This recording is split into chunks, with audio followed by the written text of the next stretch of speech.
Hello everyone, welcome to the daily prelims current affairs program brought to you by Neo IAS. Today is 2nd of July 2018. The topics we will be dealing today are Ramanuja, INS Sahyadri, Agni-V ballistic missile and bioplastic. So the first topic for the day is Ramanuja. Ramanuja was a 11th century saint. He was one of the Hindu theologian, philosopher and one of the main proponent of Vaishnavism. Vaishnavism means worship of Lord Vishnu. He was born in the year 1017. So 1017 means by 2017 it is the 1000th birth anniversary of Ramanujacharya. He was born in a Brahmin family in Tamil Nadu and his guru was Yadava Pragasha. So his philosophy was Vishishtadvaita. So one thing to be noted here is that there are different kinds of Dvaita and Advaita. So please don't confuse, I have listed it here.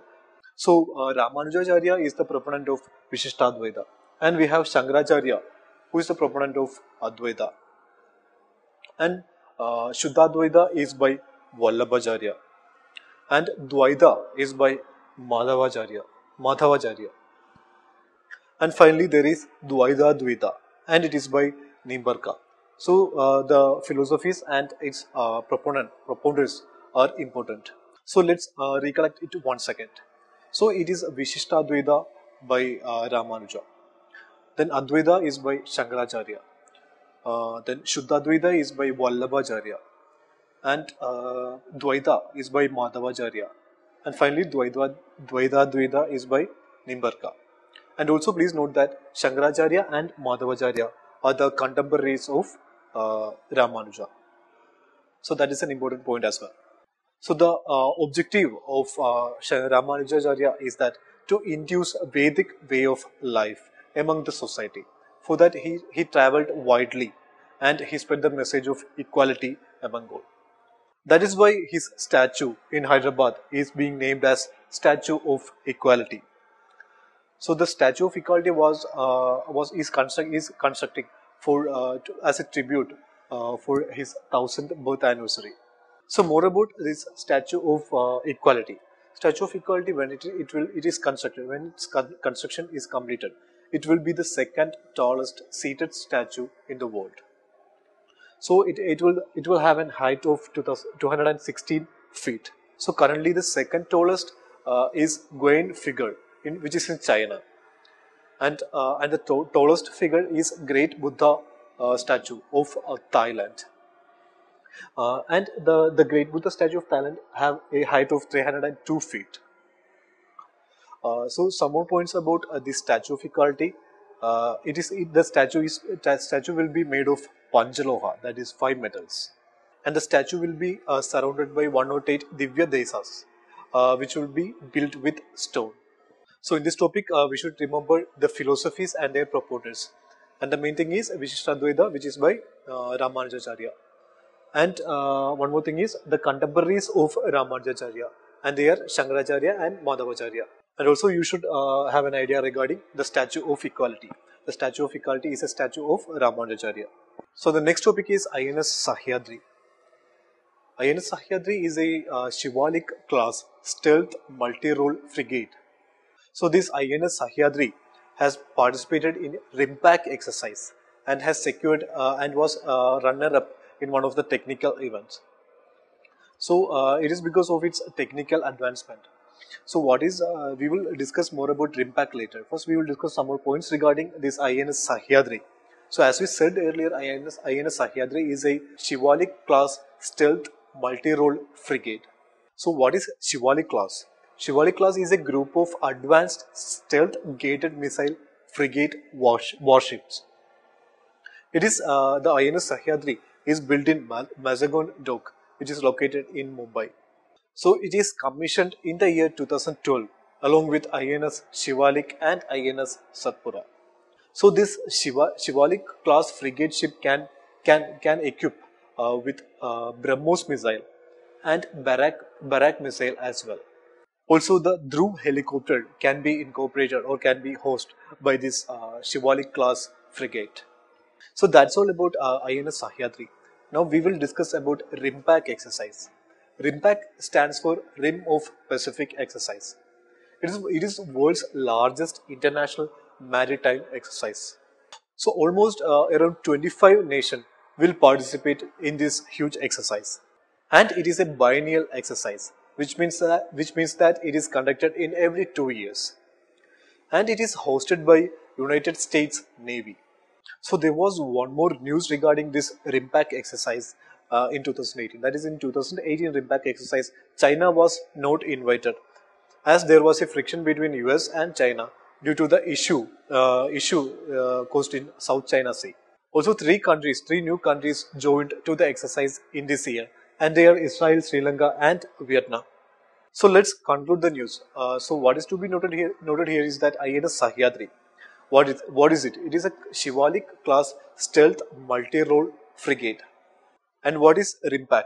It is the world's largest international maritime exercise, which is hosted by United States Navy. The next topic is Agni-V. Agni-V is India's intercontinental ballistic missile. It is developed by Defense Research and Development Organization. So it is a part of Agni series of missiles. There was Agni 1, 2, 3 and 4 before Agni-V. And it is developed under Integrated Missile Development Program. The Agni missile has a range of around 5,000 km. So even China can be bring under the target of this missile. So more about Agni missile, it is a 3-stage missile. It can carry a payload of around 1,500 kg. That is 1,500 kg of nuclear warhead. And with this missile, India will join the elite club of China, Russia, France, US and UK, who is having an intercontinental ballistic missile. So one more point you can notice here is that these countries, that is China, US, Russia, France and UK, they are the P5 countries, or they are the permanent 5 countries of UN Security Council. So these countries along with India have an intercontinental ballistic missile. So let's conclude the news. Agni-V. So what is Agni-V? It is an intercontinental ballistic missile developed by DRDO, and it has a range of 5,000 km. So with this, India joined the club of P5 countries who is having an intercontinental long-range ballistic missile. So the last topic for the day is bioplastics. So looking at the name itself, we can say that bioplastics are plastics which is derived from renewable biomass sources. The renewable biomass sources could be vegetable fats or oils, cornstarch or microbiota. They are of course biodegradable, but we may think that they are also environment friendly.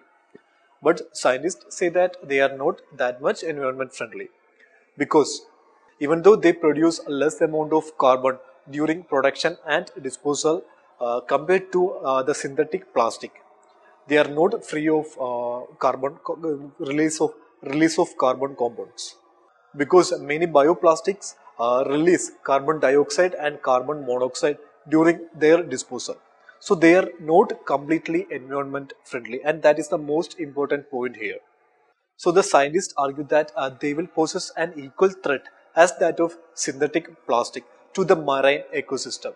So also there are some of the bioplastics which doesn't degrade, and also there are bioplastics, some of the varieties of bioplastic which doesn't undergo biodegradation.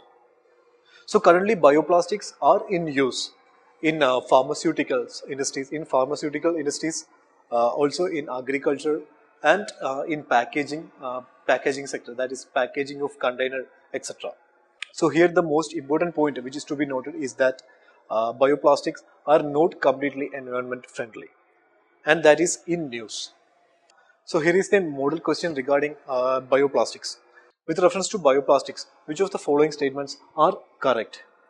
The first statement is it is completely biodegradable, and the second statement is it is environmental friendly as it doesn't release any carbon compounds during its production or consumption or its disposal. So now you can easily find the answer, and if you don't know the topic, you will end up in marking the wrong answer. So make these statements clear. That's all for today.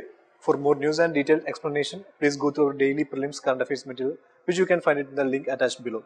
Thanks for watching.